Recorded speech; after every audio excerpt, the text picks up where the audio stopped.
Welcome to the closing session of the Union for Mediterranean Conference, Accelerating Gender Equality in the Context of the COVID-19 Pandemic. I am Aurélie Salver, and I will moderate this session where we will share the main learnings of these amazing past 4 days. But first, let's start with a video from our partners from different international organizations. The full version of the following recorded messages will be also displayed in the Messages from High-Level Representatives permanent section of the virtual platform, and they will be made available for 1 month after the conference if you want to see them. We will now listen to Suzanne Eldhagen from UN Women Regional Director for the Arab States region, Sarah Poole, Director of Regional Bureau for Arab States, UNDP, Tedros Adhanom Ghebreyesus, Director General of WHO, and Placido Plaza, Secretary General of CIHAM. Let's listen to them.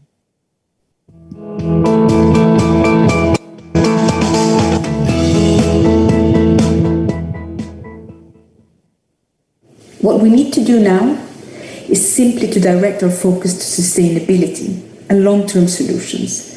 This includes labor rights of women, including working with employers. It includes improving prevention and response mechanisms in terms of domestic violence. It includes strengthening the care economy, and it includes gender-responsive private sector. None of this is impossible, yet all of them are urgently needed.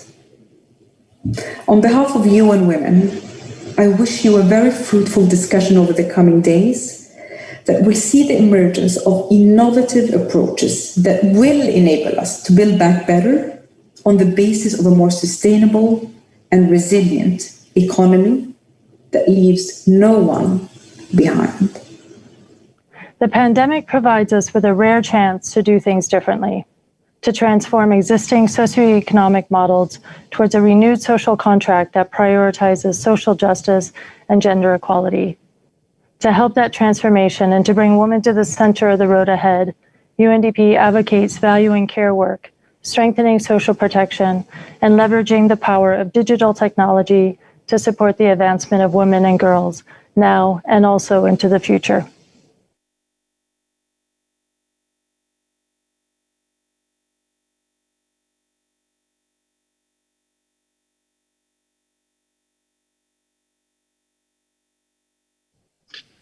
Excellencies, dear colleagues and friends, I would like to thank the Union for the Mediterranean for inviting me to speak today. The COVID-19 pandemic has had a devastating impact on the lives of women around the world. It has exacerbated existing gender inequalities, increased reports of violence against women, and is pushing millions of women and girls into extreme poverty. It has increased anxiety, stress, and social isolation, and expanded demand for mental health services. Essential health services have been badly disrupted, including cancer screenings and services for sexual and reproductive health.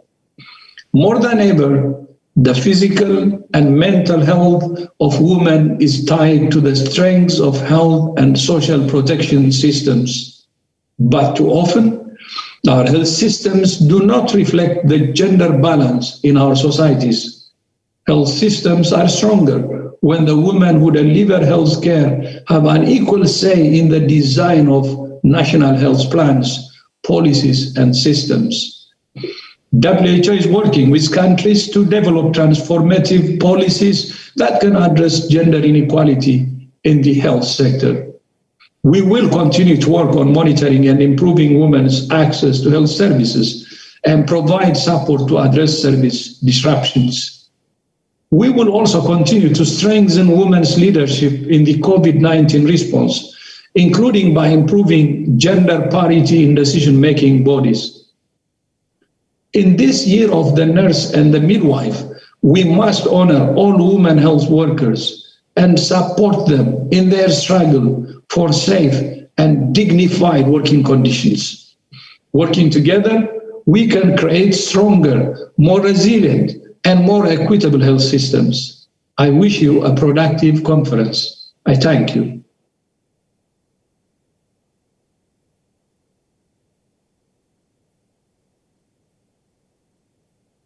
C'est le rôle des acteurs de la coopération et du développement comme le SIAM de contribuer a Es el papel de los actores para el desarrollo como el SIAM de contribuir a una contribute to a good participation of women. We have seen actors from the economic and association world, and we have seen how the role of women was absolutely paramount in order to move forward. We have seen that we don't take women very effectively in terms of facing the COVID-19 impacts. We need to fight against stereotypes based on gender. We need to have more qualitative and quantitative data. Also, we need to change the stereotypes, and the work is insufficient in fighting these stereotypes yet. Fantastique.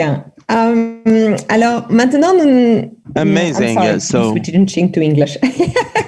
Let's stick to English.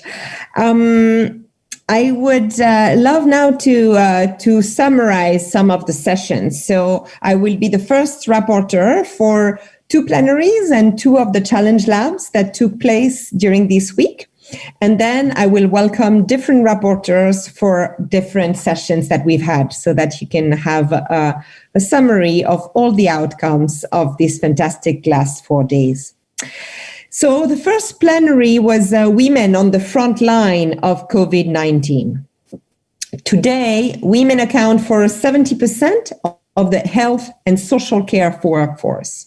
However, they are still underrepresented in leadership and decision-making processes.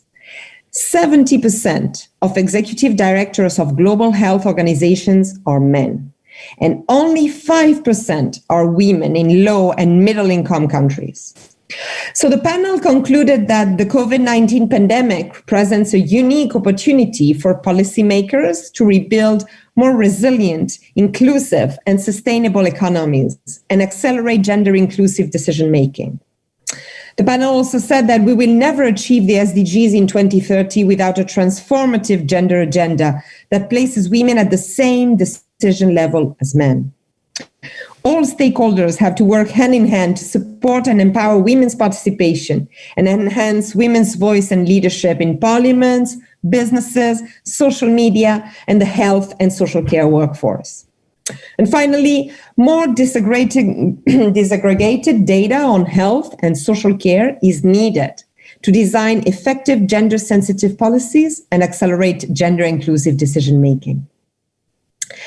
For the Challenge Lab of the ideas to support the economical impact of COVID-19 in women and girls, the summary is that we need to invest in women and support women entrepreneurs' access to and use of new technology and skills as an enabler for business processes in the MENA region.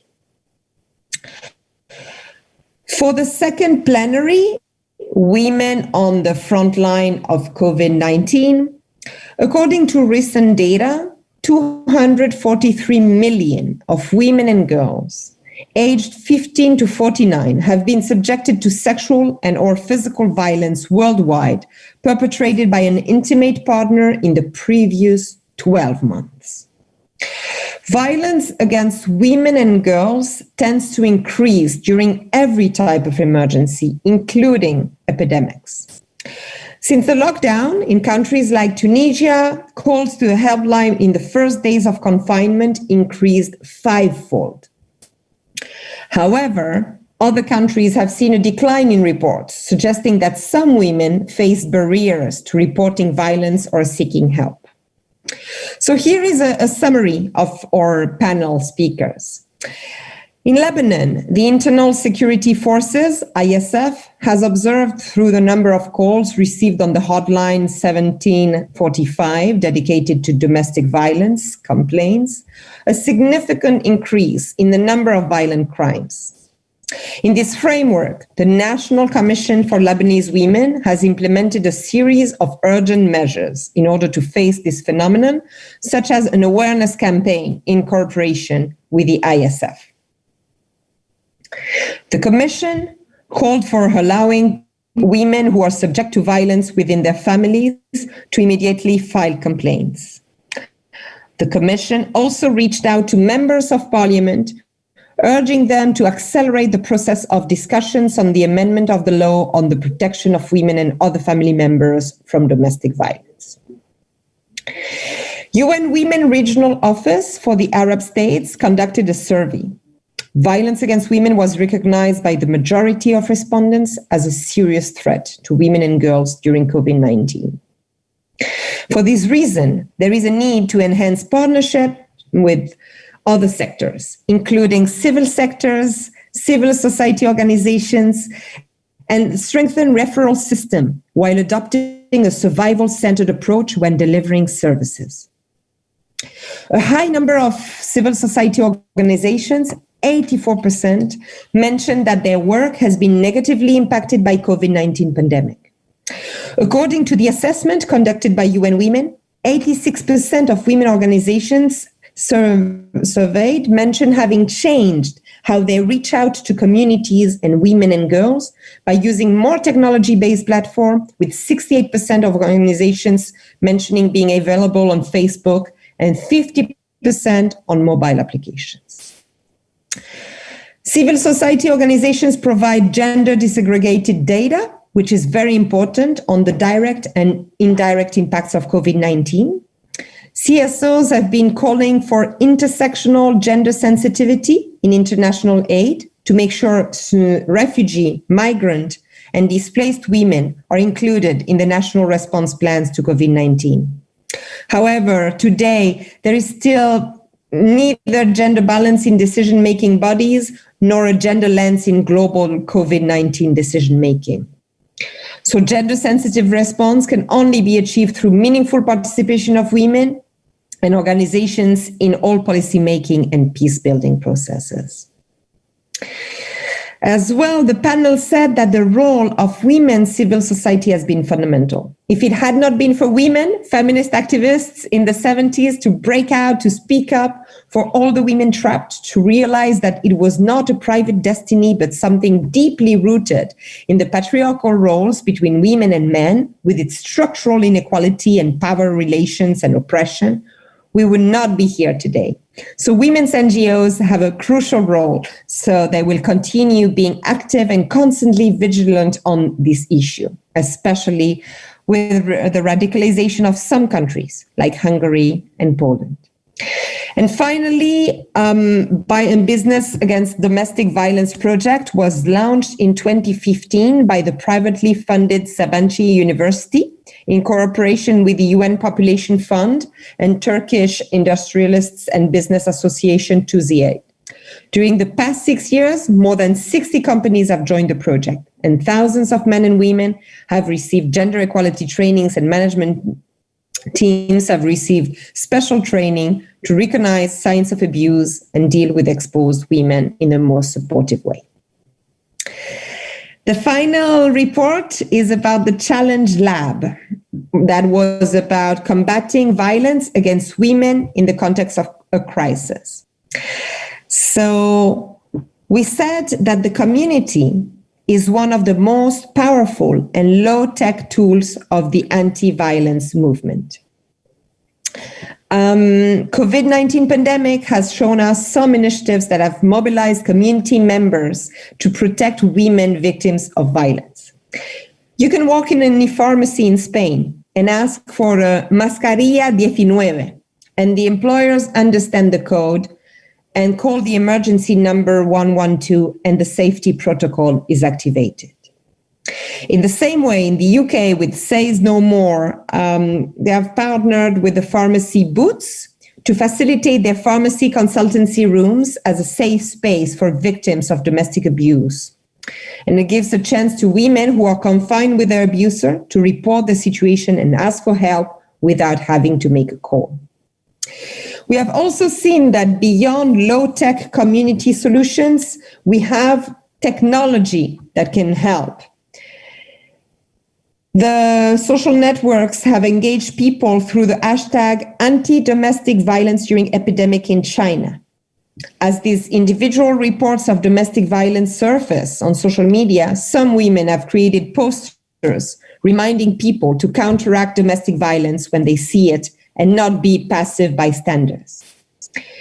In Australia, people seeking the protection of restraining orders can do it online through registered legal services.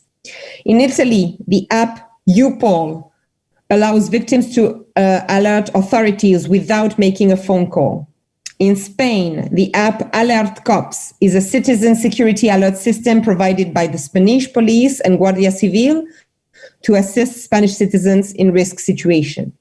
In France, you can use the text messages to 114 and also the app Appel in 2 words to report case of violence. And finally, Nutut.org has been delivering massive online trainings on violence. And the next one is actually tomorrow, if you're interested. So a lot of interesting ideas in these 2 challenge labs and these 2 plenary sessions. We will now listen to the video of the second group of high-level speakers, Mrs. Laura Martínez, Presidenta del Institut Català de las Dones, Ahmed Miss El Wakil, President of ASCAME, Jihen Butiba, Secretary General of BusinessMed, and Blanca Moreno Dodson, Manager of CMI. Let's watch the video.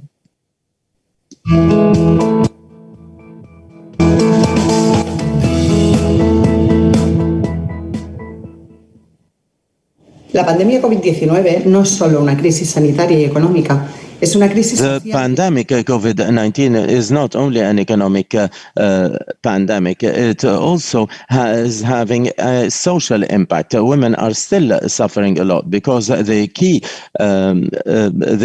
work basically is carried out by women, and also the tribunals are closed, and the closure of schools also are having a very negative impact on women. So many women who are just suffering male violence cannot just access to help. This situation was not only seen in Catalonia, but also everywhere in the world, because it is a global problem. So that's why we need to be able to exchange our experiences and learn the ones from the others. We can only overcome this pandemic and the future menaces if we invest in promoting and reinforcing human rights, gender equality, and sustainability. So that's why the Institut Català de las Dones, we are very sorry to be able to participate in this high-level 5th conference on women in the Mediterranean.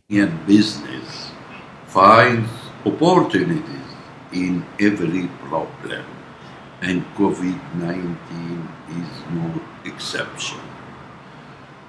The fast-track financial inclusion and bridging of the digital divide created by the global lockdown has created new jobs, besides making working from home a new norm, both of which are perfectly suited for women.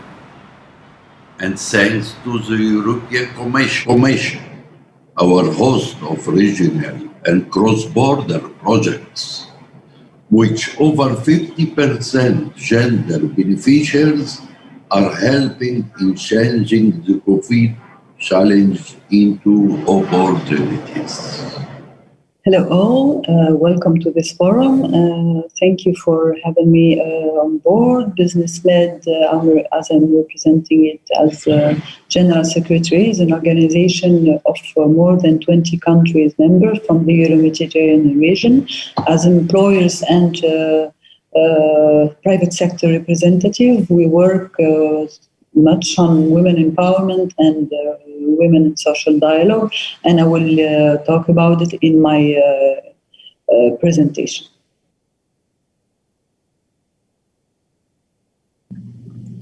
We need some targeted measures that are protecting the most vulnerable, and definitely women are in that group. So this trend towards regionalization could benefit women only if we have targeted measures that are protecting them and helping them access the labor market.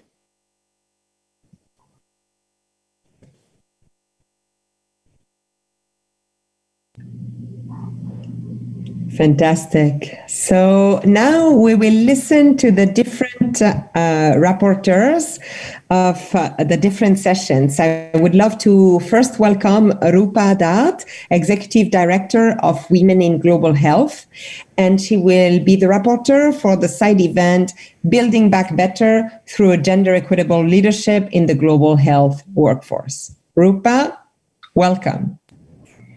Great. Thank you for inviting me to today's session to represent and share about our very exciting session that we had. So one of the things that happened is that we delivered released a new report that really focuses on about women delivering health and while health continues to be led by men. Some of the key findings from the previous report had already talked about gender leadership gaps are driven by stereotypes, discrimination, power imbalance, and privilege. We also know that women's disadvantage intersects with and is multiplied by other identities such as race and class. We also know that global health is weakened by excluding female talent, ideas, and knowledge, and that women leaders often expand the health agenda, strengthening health for all. And finally, gendered leadership gaps in health is a barrier to reaching SDGs and universal health coverage. We also touched upon COVID-19. It's an emergency, but do men know best? We know that decision-making continues to be skewed toward men. A review of 114 task forces from 87 countries has shown that 85% of COVID-19 national task teams, advisory groups are majority men, and less than 5% have gender parity. So this data is quite stark and shows that men are still continuing to have the opportunities to lead the response while women make up the frontline response. We know women are at least 70% of the health and social workforce, but often in the frontline response in COVID-19, in some places those numbers are over 90% women. We also know that deaths from COVID-19 are 6 times lower in countries with women leaders due to early decisive action. And this is, again, emerging data. And so we talked a lot about how do we fix it. So using the ecological model, there were a few different factors that we really felt policy needed to be targeted at. There are individual factors, interpersonal factors, community factors, and public policy factors. At the individual level, we talked about still need to have mentoring and sponsorship and assertiveness, but really the conversation needs to go from not fixing women, but fixing systems. Interpersonal factors, we highlighted the fact that there's still a huge policy gap. 50 countries have no laws against sexual harassment in the workplace.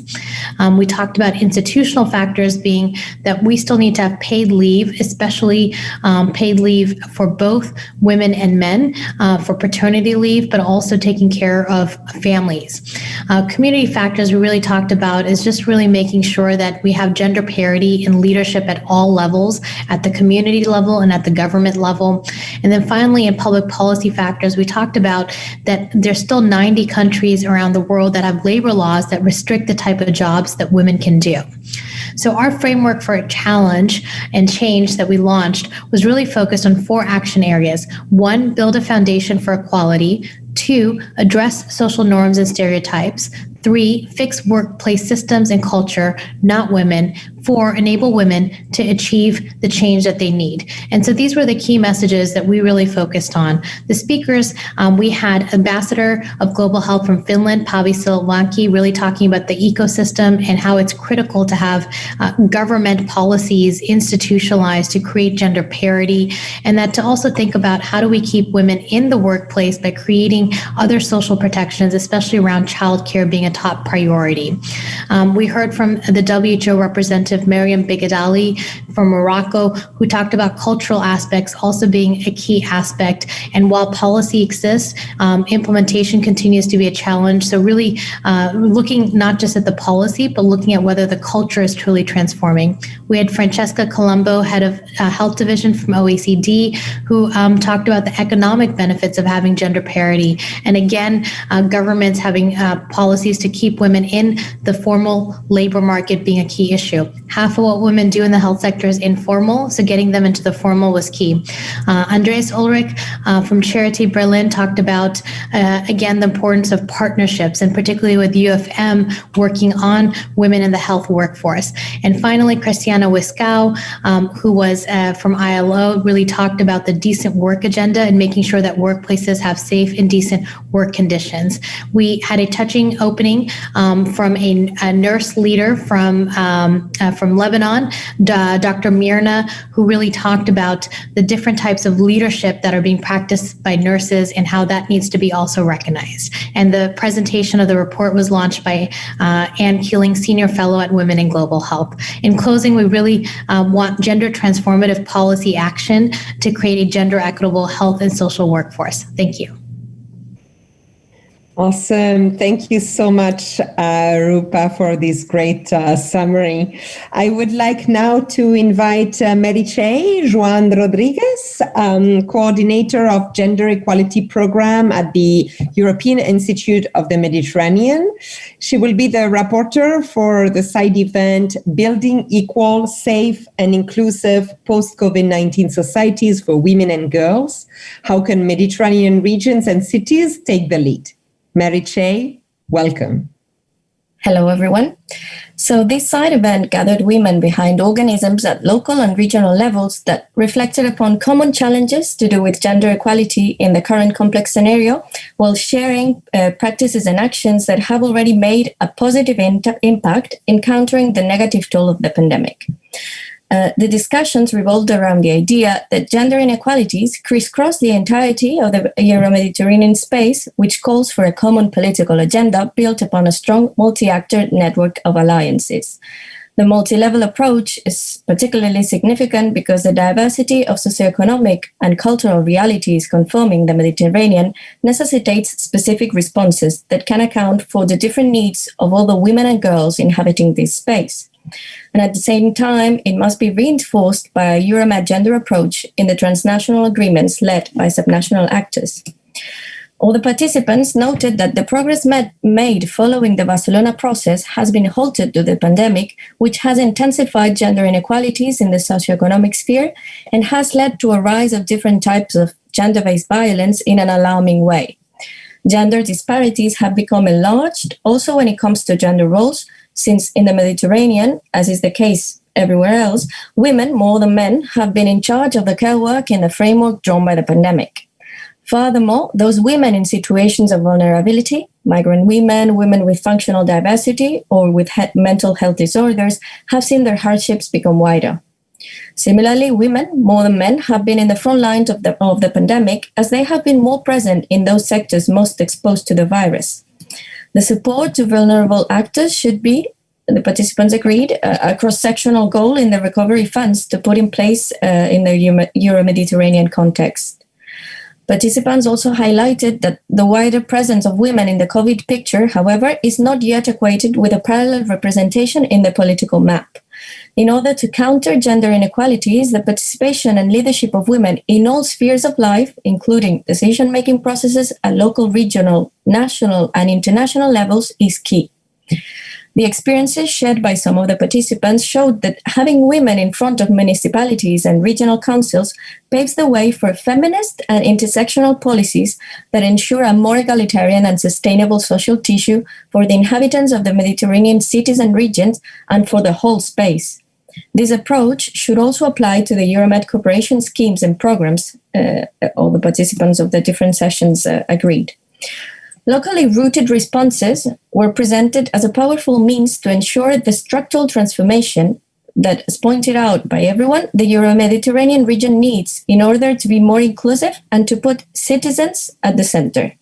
In this respect, a common thread in the 3 different sessions was the acknowledgement of civil society as a key player in the region, which can really benefit from a bottom-up approach when tailoring laws and policies to better face the post-COVID framework.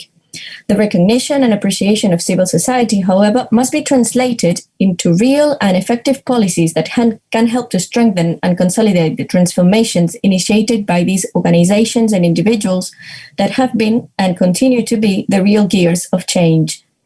In this sense, the speakers saw the current context as a window for opportunity to build a better connected, a safer, and a more egalitarian Mediterranean, structured around gender-sensitive policies. The gender perspective must necessarily be cross-sectional in all governing bodies and must be an integral part of common agendas. And monitoring mechanisms are also crucial to this end. Finally, speakers and moderators all agreed that gatherings such as the Women for Mediterranean Conference are of utmost relevance in the advancement of Mediterranean societies. Why? Because they allow sharing common goals and challenges.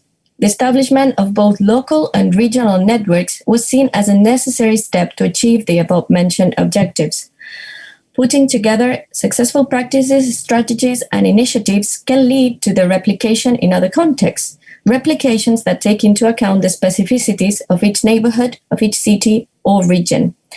The experiences of the municipalities of Barcelona, of Tunis, of Marseille, the regions of Lazio, Catalonia, Rabat, Salek, and Itra, amongst others, highlighted the importance of involving different kinds of actors in order to tackle the multi-layered negative effects of the pandemic, but also in order to come up with collective transformative responses. Thank you very much. Thank you very much, Mary-Che, for this beautiful summary. We'd love to call the 2 rapporteurs from the side event on women entrepreneurs navigating the COVID-19 crisis, Sarah El-Mahi, Deputy Director of CEED Morocco, and Wafa Mahlouf, Executive Director of CEED Tunisia. Sarah, Wafa, the floor is yours. Alors, bonjour à tous et merci Aurélie de me donner l'occasion de vous expliquer un peu. Good day, everybody, and thank you for giving me the opportunity to explain what we've done during this conference. I've been really happy to take part in a session with Hameda Dwache, who is the first Moroccan woman to be managing director of a banking group. It was very inspiring, very constructive. We've talked about many subjects and issues, and she shared with us her trajectory, her career stories. She started working, being in charge of commercial banking, how she then evolved to different responsibilities until she became general director of her own company, Wafa Cash. It helped us. Talking to her, help leadership and the strength of these characteristics of women are really conducive to advancing in this sense. Of course, in the context of economic growth and in a public-private context. It is therefore necessary to promote entrepreneurship and leadership among women in the region. And this is an issue for the whole society, securing the equality between men and women, which is one of the topics I talked about with her.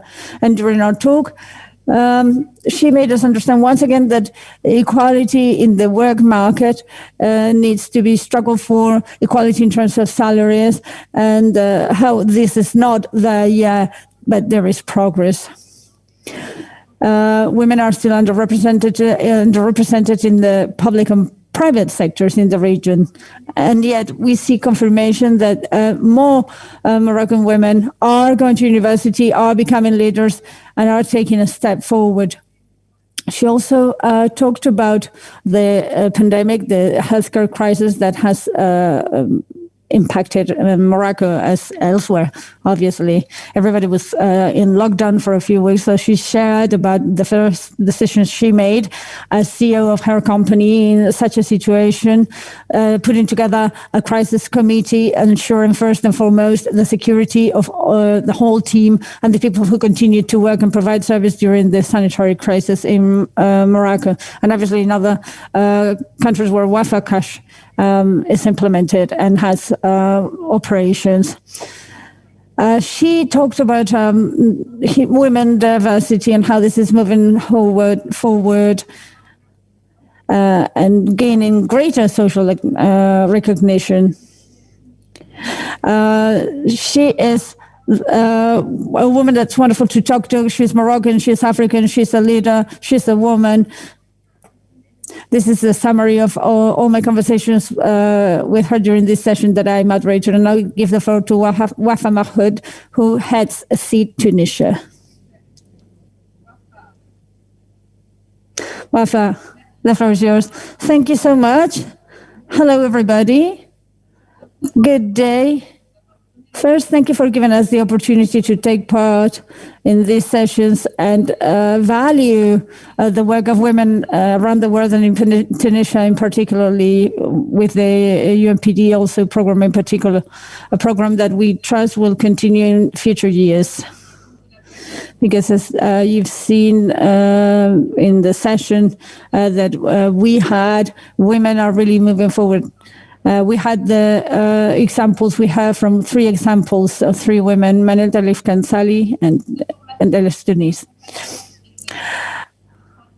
These are sessions where we talked about the main pillars that support women entrepreneurs.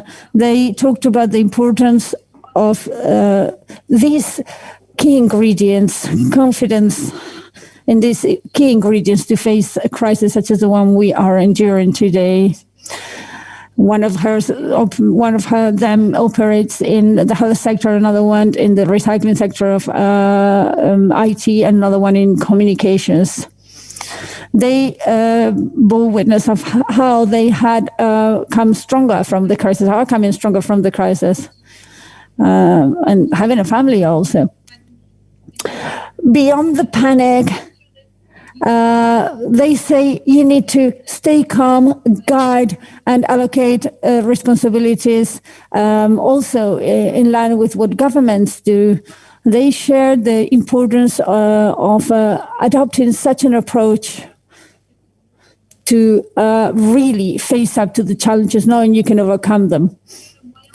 And find a way to continue to plow on, ensuring everybody's safe and healthy among their collaborators as one of their priorities. They have talked about how they reinforce healthcare measures in their companies and how they understood it was important to stay connected and be part of several programs to stay ahead and help and exchange with other entrepreneurs in difficulties. So applications or programs such as the ones we talked about, the ones we have in the region, mentoring, coaching programs help people overcome their problems and stay calm. And I trust the testimonies of these 3 women have been inspiring. I indeed think they have. Thank you so much to the 2 of you for your wonderful summaries. I'm now going to switch to English. From the side event, mainstreaming gender in COVID-19 recovery responses for agri-food sectors and rural areas. Yasmin Seguiret, Communications and Publications Manager, Gender Policy and Women Empowerment Focal Point of CIHAM. Welcome. We are listening to you. Hello, thank you Aurélie. Sorry, I will switch in French. Alors, je tiens avant de donner les grandes lignes de cet event, déjà remercier au nom du CIAM, l'Union pour la Méditerranée, vraiment pour la qualité de la conférence et la richesse des interventions et des échanges. Et aussi au nom un peu de la communauté agricole, au nom de celles et ceux qui travaillent pour notre sécurité alimentaire ou pour le développement rural. Nous remercions vraiment l'Union pour la Méditerranée d'avoir donné sa place à des sujets aussi essentiels durant cette conférence. Alors, durant notre side event, qui a duré 3 heures, qui a fait intervenir des ministres, des institutionnels, mais aussi des acteurs en provenance de la société civile et des universités, nous nous sommes demandé comment la crise était en train de toucher spécifiquement les femmes dans les secteurs agroalimentaires et dans les zones rurales. Et aussi quelles mesures pouvaient être aujourd'hui soutenues pour répondre au mieux à des problèmes qui s'aggravent analyze how to respond better to the problems that are arising or getting worse during the crisis. Ce side event il nous a permis de rappeler l'importance des secteurs agricoles et alimentaires. Parfois, nos manquements face à des systèmes qui nécessitent vraiment d'être repensés pour plus de durabilité et de qualité.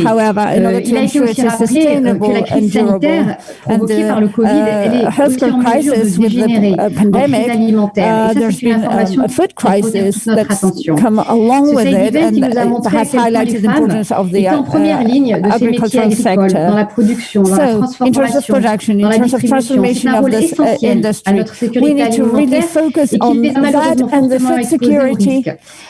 C'est un rôle aussi finalement qu'on connaît assez peu, parce qu'il est mal évalué, faute de données disponibles. Nous avons vu que dans les zones rurales, les femmes ont un moindre accès à l'éducation, à la santé, au système de protection sociale. Et malheureusement, en cas de crise, cet accès est encore plus compromis. Alors, très vite, dans nos discussions, il est clairement ressorti que ces femmes qui étaient spécifiquement plus impactées, nous nous sommes demandé, nous sommes posé cette question, de quoi toutes ces externalités négatives, plus marquées dans les zones rurales, sont-elles le nom? En réalité, elles sont simplement liées à des inégalités qui existent déjà, des inégalités de genre, mais aussi des inégalités de développement entre les zones urbaines et les zones rurales.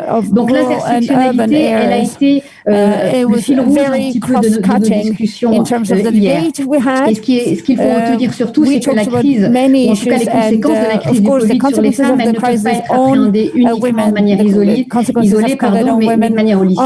Alors, heureusement, la situation n'est pas si dramatique. Nos intervenants hier nous ont donné des raisons sérieuses d'espérer. Et ils nous ont quelque part tracé une véritable feuille de route pour la coopération et le développement. Une feuille de route qui repose peut-être en 3 axes. Investir dans les technologies et les innovations, repenser les mécanismes de représentation et de participation, et enfin transformer les solutions d'urgence en politiques pérennes. Alors, pourquoi investir dans les technologies et les innovations, par exemple? On a vu que les téléphones portables, les connexions Internet, elles ont été indispensables pour assurer la poursuite des activités, pour étudier ou pour se former pendant le Covid. Alors, entre les mains de ces femmes, ces téléphones, ces ordinateurs, qui sont devenus des armes de production massive et qui ont été au service de leur autonomisation. Elles ont pu développer, transformer leurs activités, et notamment via des plateformes de vente sans intermédiaire ou de e-commerce. Elles ont pu suivre des formes de distance, elles ont pu mieux s'informer de leurs droits et même parfois bénéficier de protection sociale grâce à des applications Covid qui étaient créées pour le COVID apps that have been created. Alors, améliorer l'accessibilité à ces technologies de manière à combler le digital gap, ça doit être réévalué en profondeur et vraiment faire l'objet d'investissements massifs dans les zones rurales. Alors, outre les innovations technologiques, nous avons aussi parlé des innovations sociales et économiques, celles qui vont mobiliser des mécanismes hybrides, des solutions agiles, des approches bottom-up qui ont été déployées à ce jour en faveur de la femme rurale. Et il y a aujourd'hui une nouvelle génération de corps intermédiaires, ce sont des agrégateurs qui sont implantés localement, qui sont issus de la société civile ou du monde de l'entrepreneuriat et qui peuvent vraiment nous aider à réinventer un modus operandi pour mieux coordonner et mieux coordonner et plus efficient. Il y a l'autre point qui était repenser les mécanismes de représentation et de participation. Il y a aujourd'hui une nécessité de remettre à plat les modèles de participation et de prise de décision. Tous nos panélistes nous ont expliqué que pour être en phase avec la réalité de ces femmes, il était impératif de les associer le plus en amont possible et tout le long du cycle des projets. Ça paraît une évidence, mais ce n'est pas toujours le cas. La démarche participative et la représentation de ces femmes rurales, elle doit être vraiment au cœur des solutions post-Covid. Les mieux placés pour connaître leurs forces, leurs besoins, en particulier pendant les crises du Covid, ce sont les femmes elles-mêmes. C'est vrai que les processus peuvent être longs, ils peuvent être sinueux, en particulier lorsqu'on parle de populations qui vivent déjà dans des zones fragiles, enclavées, et ne pas les associer, c'est vraiment un luxe qu'on ne peut se permettre. Pour ces deux axes, bien évidemment, les pouvoirs publics et les acteurs de la coopération du développement ont un rôle majeur à jouer.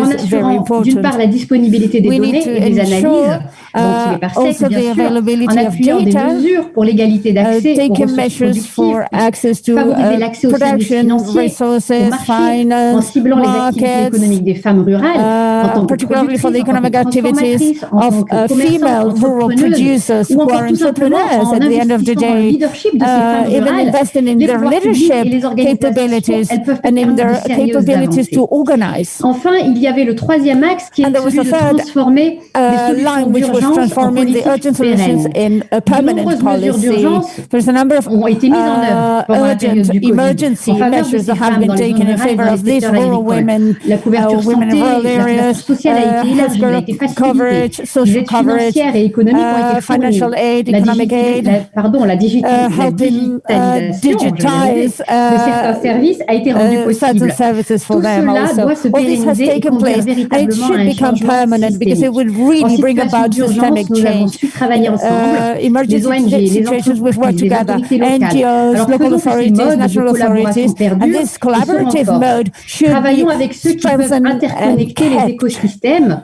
to loin de connect postures different d'écosystèmes ecosystems, qui parfois demeurent and malheureusement. not Alors ecosystems, travaillons but rather ensemble ecosystems, avec ceux qui working savent faire together, mieux, doing what avec we do moins et best, beaucoup each and plus every vite. one of Nous us, avons partagé to go les faster vidéos and de ces further. partenaires que nous avons fait intervenir We've hier talked sur la about plateforme. all Je these vous encourage vraiment partners, à aller les voir. and Et enfin, it goes les to alliances, show qu'elles what's soient happening in their interinstitutionnelles, testimonies that this can publiques-privées, pour répondre happen. à l'urgence des The besoins, public-private doivent cooperation should conduire à also formaliser vraiment lead une us to a coopération formalization régionale of regional renouvelée, plus cooperation, inclusive redoubling et our plus efforts to équitable, make it non more seulement inclusive pas and pour more les femmes, mais egalitarian, aussi pour not des only for territoires les women, plus but also for fragiles et territories, parfois the most fragile marginalisés. and Alors on dit, marginalized en territories. France, à quelque chose malheur est bon, France, we faisons say, que cette crise soit celle de l'ancien monde keep your et spirits qu'elle up in ouvre la the face voie of à de nouveaux difficulty, something like paradigmes that. pour So cette we're moving into a new paradigm in healthcare and economic and social terms, and we must see this with confidence and optimism.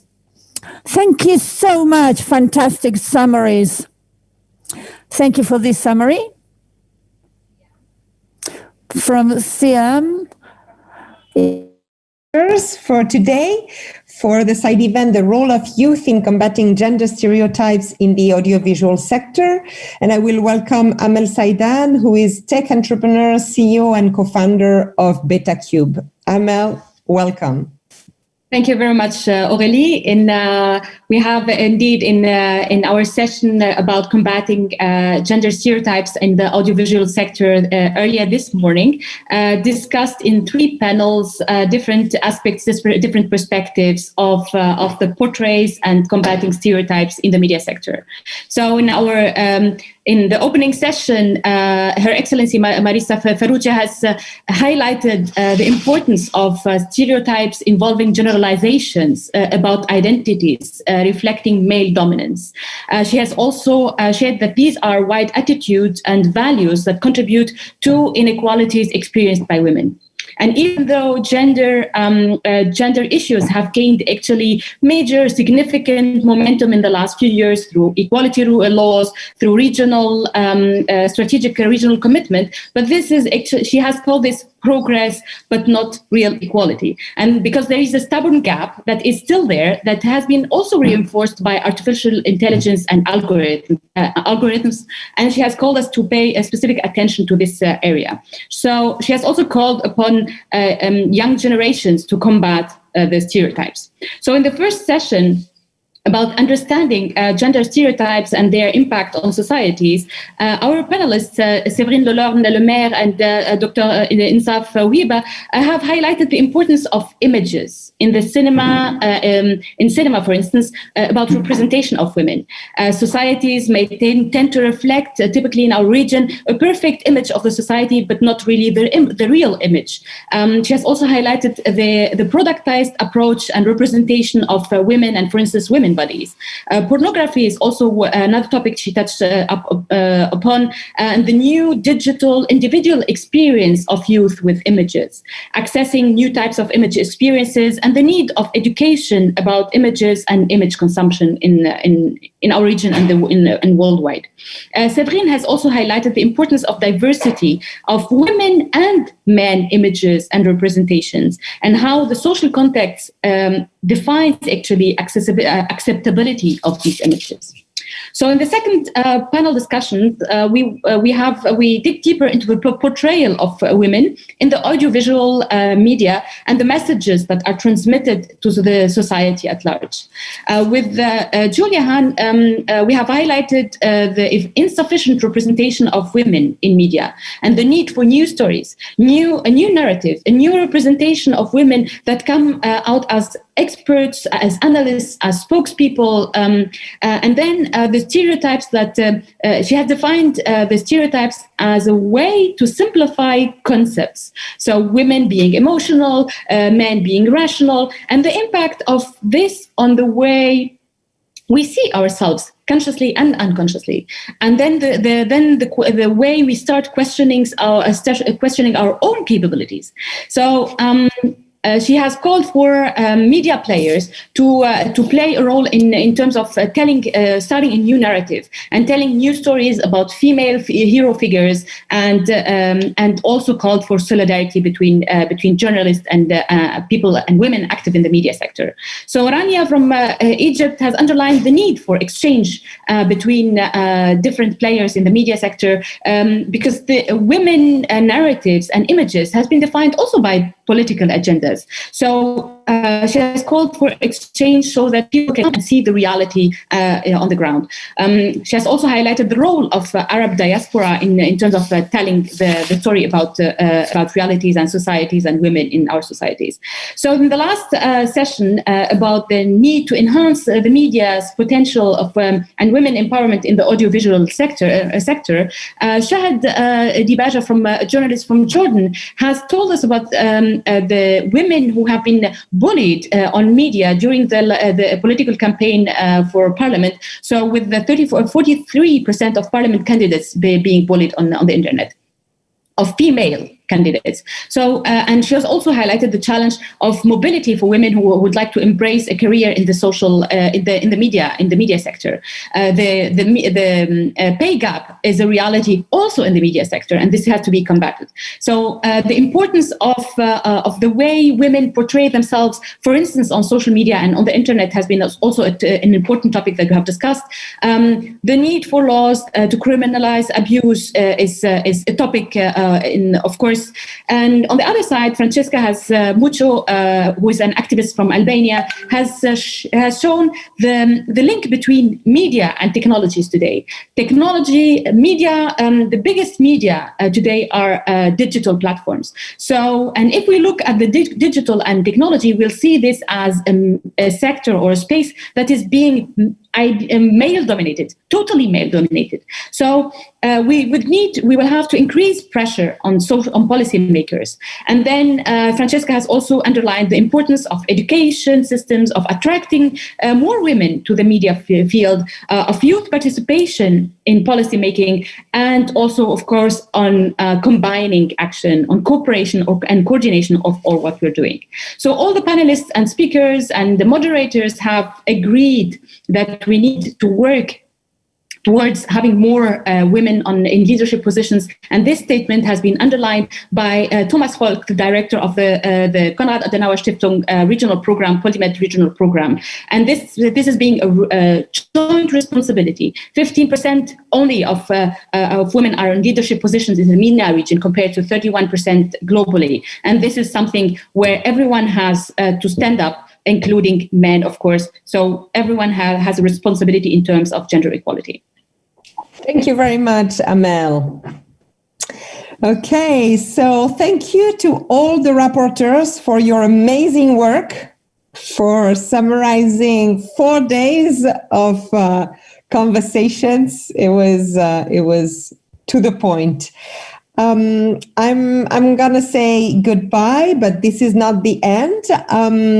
I will give you the final instructions regarding the platform. A satisfaction form will be sent to you, to all the participants, via email. All the videos will be available on the platform for 1 month. So feel free to connect, research, and look for more information. It was a pleasure for me to be with you during this conference, and I will say goodbye and now give the floor to the ambassador, Dr. Marisa Farid Farrugia, Deputy Secretary General of Social and Civil Affairs for the Union for Mediterranean, for the closing remarks. Have a great rest of the day. Bye-bye. Excellencies, distinguished guests, ladies and gentlemen, dear partners, dear colleagues. We have been sharing our views and deliberating together online for a whole week.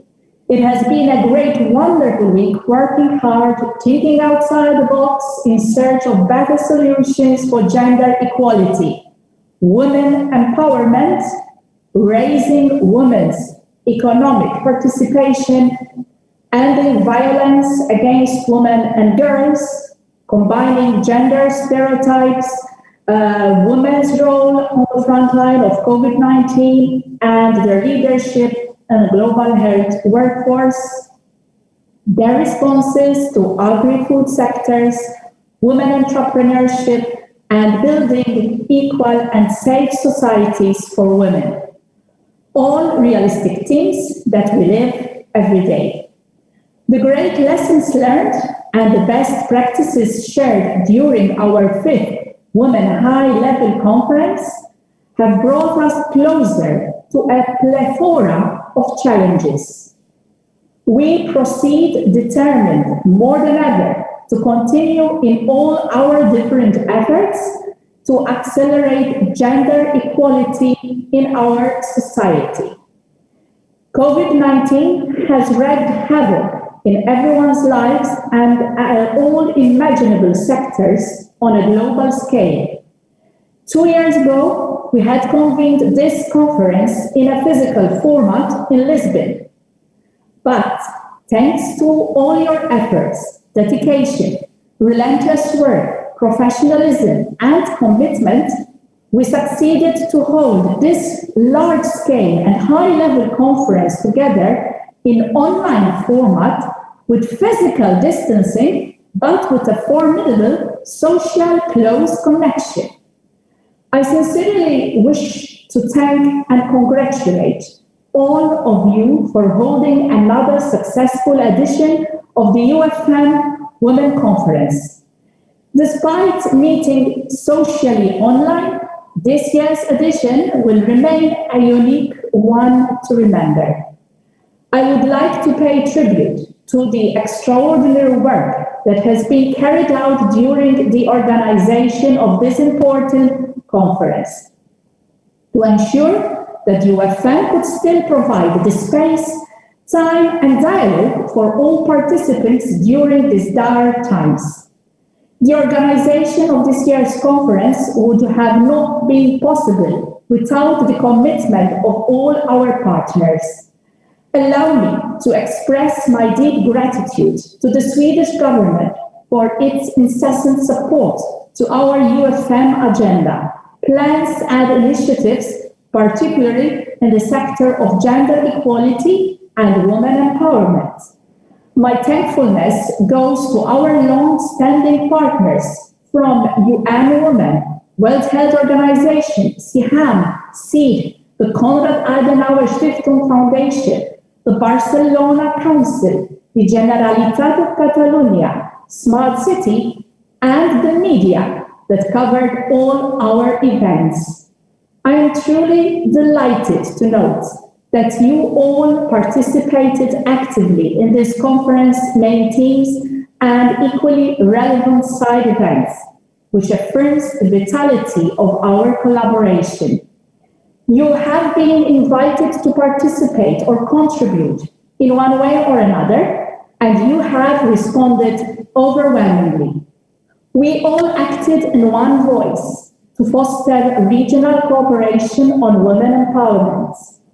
We have explored the different ways to achieve the results we desire and your deliberations during this week through a diversified representation constituted a further step towards this end. Furthermore, the 5th Women Conference would have not been successful without the participation of all of you, the high-level representatives of the UfM member states, international and regional institutions, the private sector, and civil society organizations. The participation of all the stakeholders engaged in the field of women empowerment has illustrated the relevance of the UfM's multi-stakeholders approach and that of the variable geometry. Your interventions, your stories, your expertise, your exhibits have enriched immensely this conference. I am confident that this week's valuable discussions will frame and inform future actions that will inspire new policies, initiatives, and projects to empower women across the themes we've dealt with. In a nutshell, the main takeaways from this conference are: women are the most impacted by the pandemic. Their voices and experiences must be heard and included in decision-making bodies. All of our expertise and resources must come together to ensure that women from victims or underrepresented become the catalysts for change to break the glass ceiling.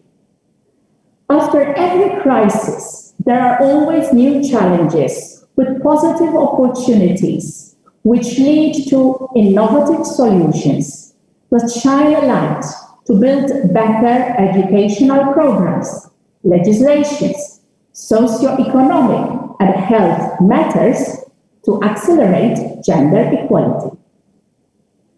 Gender equality is not only a fundamental human right, but a significant indication of development in our societies.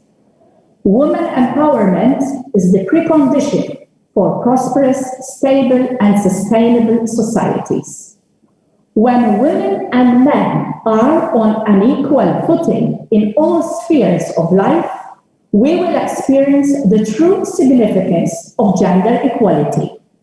The Union for the Mediterranean has always put women empowerment and gender equality at the heart of its agenda.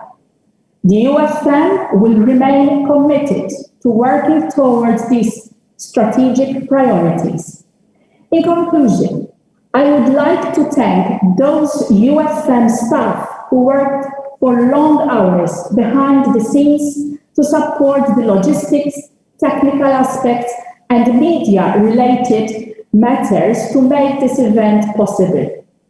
Last but not least, I cannot find enough words to express my gratitude and recognition to my small but hardworking team at the Social and Civil Affairs Division for their energy, flexibility, and dedication to organize this conference online, and moreover, for my team's persistent efforts in advancing the cause of women empowerment in the region.